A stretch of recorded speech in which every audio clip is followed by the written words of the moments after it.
Olá Igreja, olá família, olá a todos que nos acompanham neste plano de leitura. Vamos iniciar a terceira semana de leitura deste livro, que estamos a ler o livro de Hebreus. Este é o 59º livro deste plano de leitura que estamos a fazer como Igreja. Estamos na 87ª semana desta jornada de leitura. E volto a repetir, que jornada incrível e fabulosa. A leitura do livro de Hebreus tem sido fantástica. Creio que vocês também se devem estar a deliciar, porque são palavras maravilhosas. Iniciamos esta semana a terceira parte do livro, que se pode denominar como o chamado à perseverança e à fé, que vai dos capítulos 11 até ao final, até o capítulo 13. Em cada capítulo, ou seja, falando um bocadinho de cada um, capítulo 11 vemos o chamado o grande capítulo da fé, apresenta exemplos da fé em ação, como Abel, Noé, Abraão, Moisés, etc. Vemos no capítulo 12 que somos encorajados a perseverarmos com os olhos fitos em Jesus, o autor e consumador da nossa fé, reforçando o que já estava escrito no capítulo 10, do versículo 19 a 39. No capítulo 13, o último capítulo, conclui com algumas exortações práticas, como o amor fraternal, hospitalidade, pureza, contentamento e respeito pelos líderes espirituais. Como terão a oportunidade de ter verificado, esta terceira parte, ou vão ter a oportunidade de reparar, esta terceira parte do livro é tão boa como as outras duas e contém um conteúdo de encorajamento mostrando quem é o nosso Deus e que aliança incrível é esta que temos privilégio de viver. Este livro todo estabelece uma ligação entre o Antigo e o Novo Testamento, entre a Antiga Aliança e a Nova Aliança, com um grande enfoque que é não voltar para trás, para a vida antiga. Este livro é escrito para os crentes judeus, que podemos aplicar na nossa vida também, mas eles na altura eram crentes judeus desanimados, que vieram da fé judaica, que agora estão, como eu já falei, estão desanimados. É importante nós lembrarmos que eles estavam a ser perseguidos, estavam a sofrer, então como nós, estão à espera também da segunda vinda de Cristo. Vimos que o autor, o escritor deste livro, os aconselhou a amadurecerem espiritualmente. O autor fala que nesta altura que ele estava a escrever, da carta, era suposto que os leitores, ou quem estava a ouvir a carta escrita, era suposto já serem mestres, mas precisavam que alguém lhes ensine as verdades elementares da palavra de Deus. Novamente, precisam de leite e não de comida sólida. Precisavam de amadurecer. O autor está a dizer, tenham uma perspectiva sobre isto, tipo, amadureçam. Nesta caminhada, é importante, na caminhada cristã, amadurecer. Ou seja, não podemos permanecer bebés. Temos que amadurecer para caminhar com Cristo.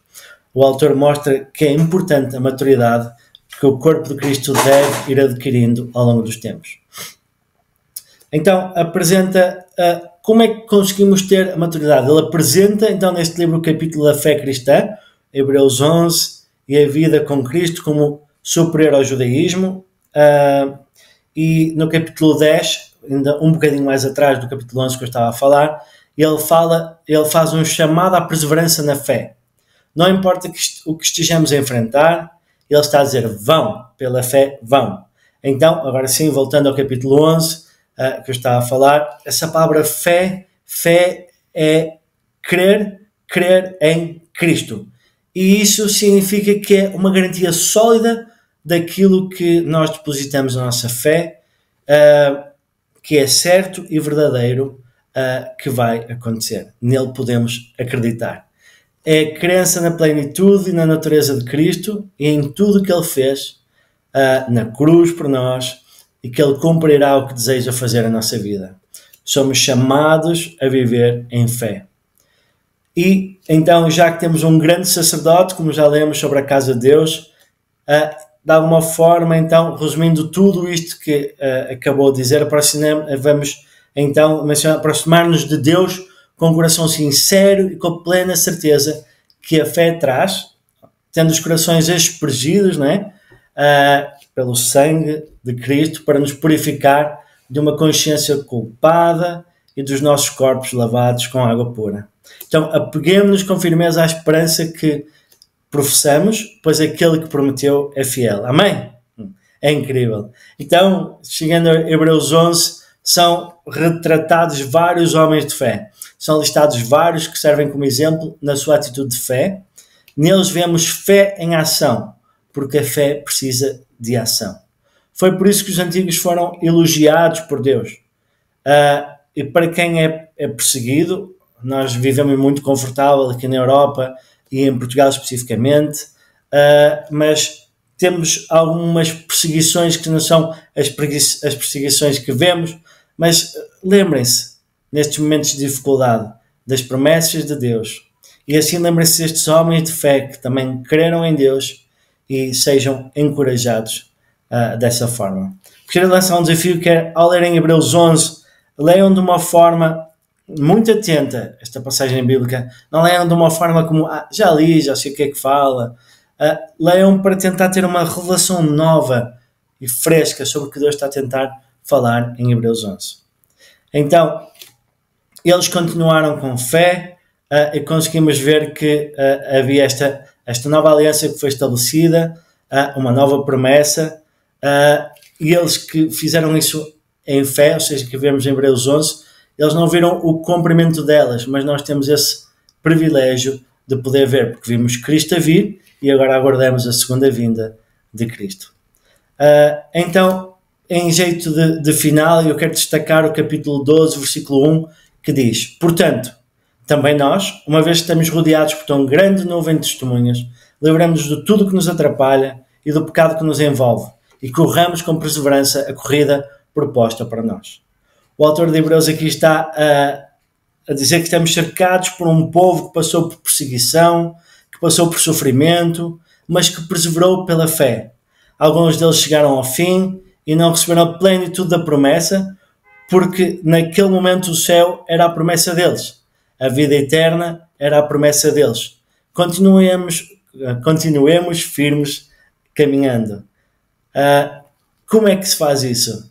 Nas Escrituras vemos também isso, tendo os olhos fitos no autor e consumador da nossa fé, tendo os olhos fitos em Jesus Cristo como Senhor e Salvador da nossa vida. Temos de ter cuidado para não ter os olhos fitos nas promessas, mas sim fitos em Jesus Cristo. Estes versículos são muito profundos, não sei se consegues entender a profundidade, porque não se trata apenas de receber as promessas como um cartão de crédito que eu uso quando quero, mas trata-se de fazer um caminho de fé, aconteça o que acontecer. Então, terminando, de forma muito entusiasmante, capítulo 12, versículo 18, diz assim: vocês não chegaram ao monte que se podia tocar e vocês não chegaram ao monte que se podia tocar e que estava em chamas, nem às trevas, nem à escuridão, nem à tempestade.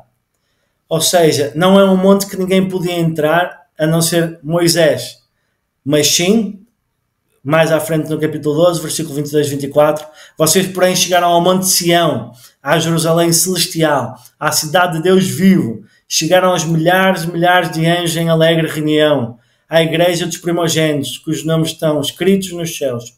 Vocês chegaram a Deus, o juiz de todos os homens, ao Espírito dos justos que foram aperfeiçoados, a Jesus, o mediador de uma nova aliança, e ao sangue aspergido, fala melhor do que o sangue de Abel. Uau, uau, uau! É incrível! É um Deus de perto e não de longe. É um Deus que nos resgatou, que nos ama e que se quer relacionar connosco. Sinai e Sião. Sinai, a antiga aliança. Sião, Monte Sião, a nova. Então, gostaria de terminar com este versículo 25 no capítulo 12, que é um aviso que nos é feito. Tomem cuidado para não rejeitarem aquele que fala, pois como não escaparam os que se recusaram a ouvir quem nos advertia na terra, muito menos nós, se rejeitarmos aquele que nos adverte dos céus. Tem um texto complementar que explora bastante os heróis da fé e outro que fala sobre o monte de Sião. Leiam e sejam encorajados. Divirtam-se estudando Hebreus e sejam encorajados na fé, não importa o que estejam a passar ou a enfrentar, não importa o que esteja a acontecer, não importa a demora na perseguição, Deus é contigo. achega-te a Ele. Deus abençoe.